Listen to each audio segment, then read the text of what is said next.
अच्छा बेटा जी, ये क्वेश्चन नंबर 7 है, मार्च 23 का। इसमें डायग्राम दी गई है। अब वो कहते हैं the diagram shows a smooth track which lies in a vertical plane. The section AB is a quarter circle of radius 1.8 meter with center O. The section BC is a horizontal straight line of length 7.0 and OB is perpendicular to BC. The section CFE is a straight line inclined at angle theta above the horizontal. A particle P of mass 0.5 kg is released from rest at A. Particle P collides with a particle Q of mass 0.1 kg which is at rest at B. Immediately after the collision, the speed of P is 4 in the direction BC. Assume that P is moving horizontally when it collides with Q. Show that the speed of Q immediately after the collision is 10 metre per second. बेटे जी, सबसे पहले हम ये निकालेंगे कि जब particle P जो है वो ए से बी पर पहुंचा है तो इसकी स्पीड क्या है। तो इसके अंदर हम एनर्जी मेथड लगाएंगे to find out the speed of the particle P at B before the collision. तो work done by the driving force कोई नहीं है,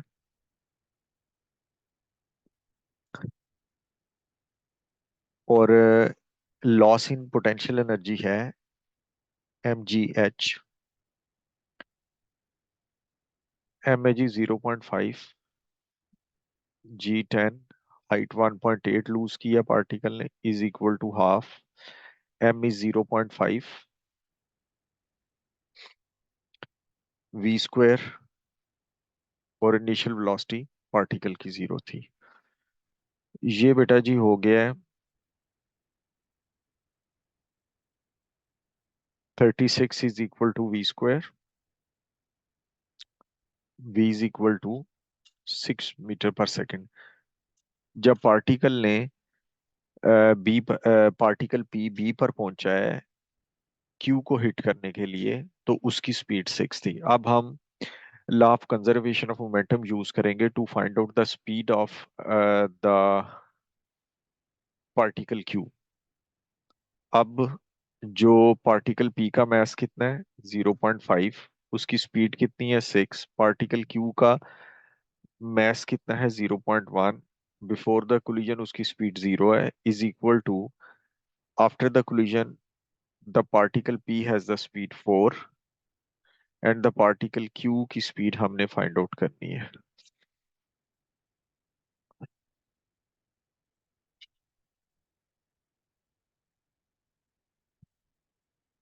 ये आगे जी 1 is equal to 0.1 v, v is equal to 10 metre per second. ये जी speed show हो गई है। ये बड़ा सिंपल सा पार्ट था, हो गया है। अब हम चलते हैं पार्ट बी की तरफ। वह कहता है जी when Q reaches C, when Q reaches C, जब क्यू जो है आफ्टर द कोलिजन सी पर पहुंच जाता है, it collides with a particle R of mass 0.4 kg which is at rest at C. The two particles coalesces. The combined particle comes to instantaneously rest at point F.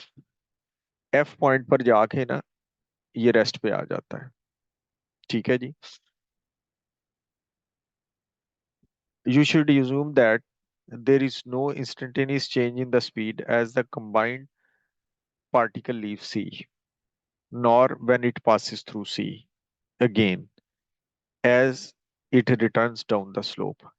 Given that the distance CF is 0.4 meters, find the value of theta. First of all, we will use the law of conservation of momentum to find out the combined speed of the particles after the collision. Before the collision, the mass of the particle q is 0.1, its speed is 10. The mass of r is 0.4, its speed is 0. Now the two particles will combine and will have the same speed.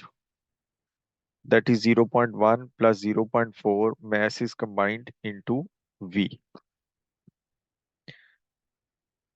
10 is equal to 0.5 into v. 1 is equal to, so v is equal to 2 meter per second. The combined speed of the particles is 2 meters per second, with which they will move up the plane. Now we will use energy method to find out the angle. Work done by the driving force is zero. Loss in energy is the kinetic energy, half into weight of the combined particles is 0.5. V square, 0 square minus u square, initial speed is 2, is equal to gain in kinetic energy is potential, mg sine theta into x. M is 0.5 g into sine theta, and the distance moved above the plane is 0.4. This one is given into 0.4. Now this whole thing is equal to 1, is equal to 2 sine theta. Sine theta is equal to 1 by 2. Theta is equal to 30 degrees. This one is the value of theta. अब वो कहता है कि find the distance from B at which P collides with the combined particle. अब ये देखें कि particle जाके F पॉइंट के ऊपर जो है वो इंस्टेंटेनियस रेस्ट पे आ गया।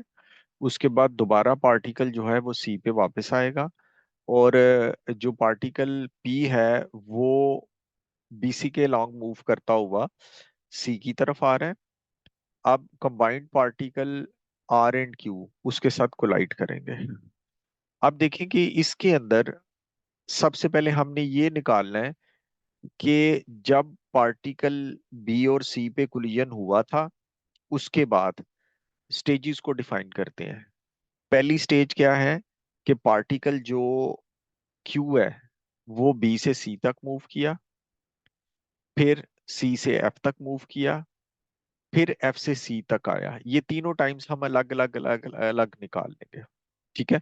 अब हमने ये इन तीनों टाइम्स को एडअप करना है, और फिर ये देखना है कि पार्टिकल पी ने इतने टाइम के अंदर कितना डिस्टेंस कवर किया है अलोंग बीसी। पहले हम टाइम्स निकालते हैं।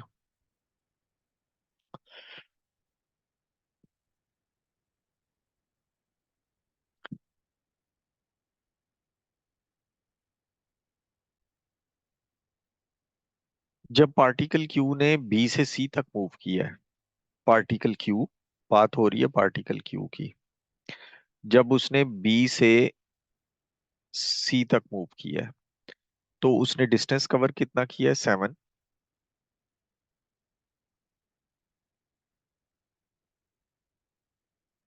उसकी स्पीड कितनी थी आफ्टर कोलिजन? 10 थी। ये हमने ऊपर पहले पार्ट में शो किया है। और उसका टाइम कितना निकल आएगा? Time is equal to distance over speed. Time is equal two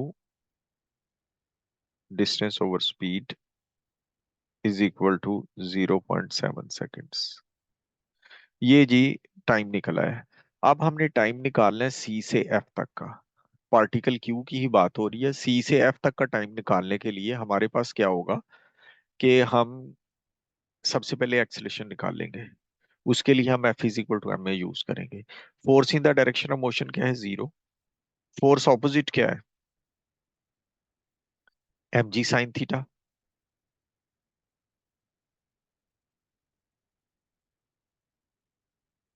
is equal to m into ए।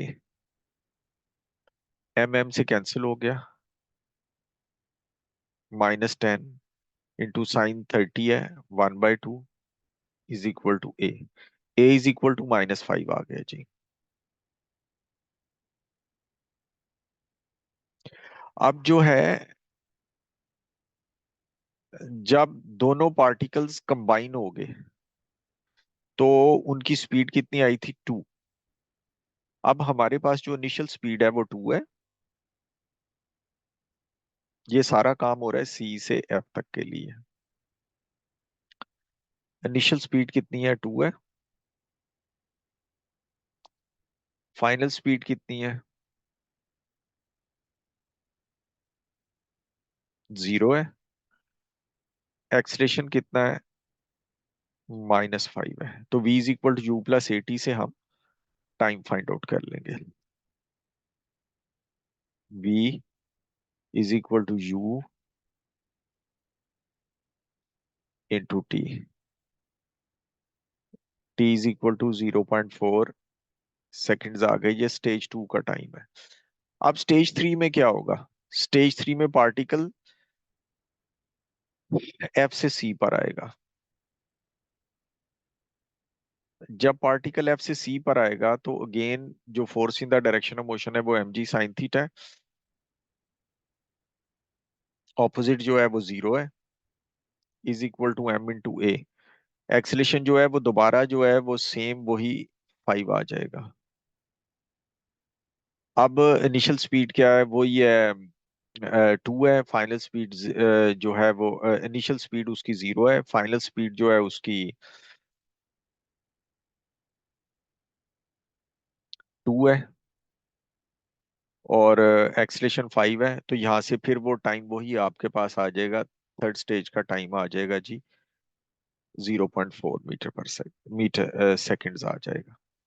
अब जो टोटल टाइम ट्रेवल किया है पार्टिकल क्यू ने सी तक वापस आने में, वो बनता है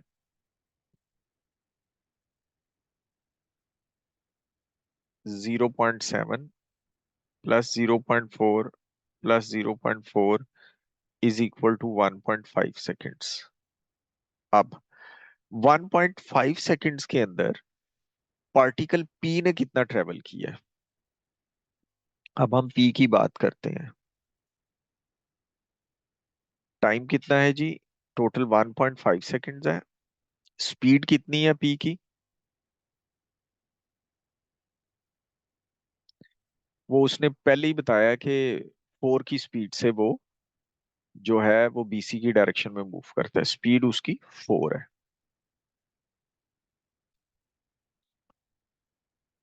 तो डिस्टेंस कितना आ जाएगा? Distance is equal to speed into time. 1.5 into 4 is equal to 6 metres. अब जी हुआ क्या? ये बीसी है।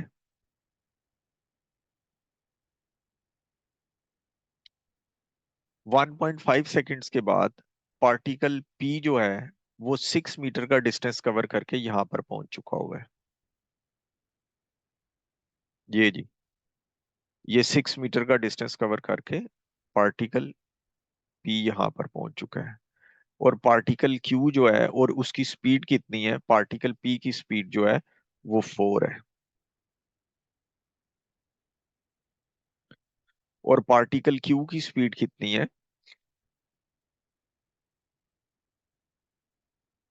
कंबाइंड पार्टिकल की 2 metres. Particle Q and R दोनों कंबाइंड, क्यू आर की स्पीड कितनी है? 2 मीटर्स पर सेकेंड है। 2 है।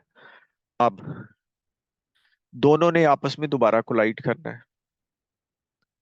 अब सपोज दैट पार्टिकल पी ने डिस्टेंस कवर किया है एक्स। टोटल बीसी डिस्टेंस कितना है? जो है वो 7 है। ये डिस्टेंस कितना है? 1 है। तो ये वाला डिस्टेंस कितना हो जाएगा? 1 - एक्स हो जाएगा। अब पार्टिकल पी की हम इक्वेशन बनाते हैं। पार्टिकल पी के लिए जो स्पीड है वो कितनी है? 4 है। उसने डिस्टेंस कितना कवर करना है? एक्स।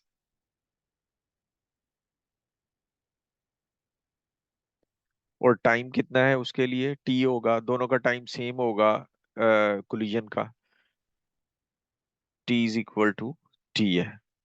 तो यहां से इक्वेशन बन गई, distance is equal to speed into time, x is equal to 40। अब जो पार्टिकल क्यू है उसकी स्पीड कितनी है, उसने जो डिस्टेंस ट्रेवल करना है वो है 1 - एक्स, और उसकी स्पीड कितनी है 2 इंटू टाइम कितना है टी है, क्योंकि दोनों को सेम टाइम लगेगा। एक ने उसी टाइम में 1 - एक्स डिस्टेंस कवर करना है और एक ने डिस्टेंस एक्स कवर करना है। अब पहली इक्वेशन में से जो टाइम की वैल्यू है वो आ रही है x/4, वो हम दूसरी इक्वेशन में पुट कर देते हैं।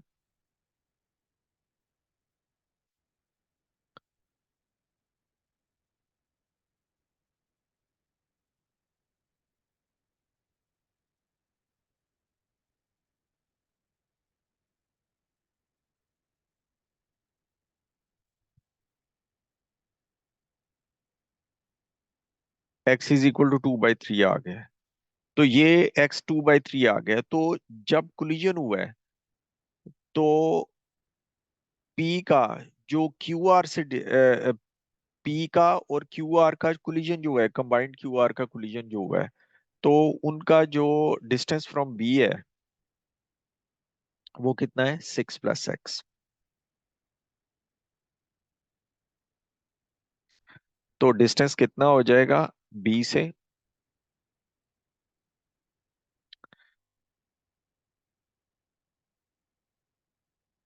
थर्ड कोलिजन पर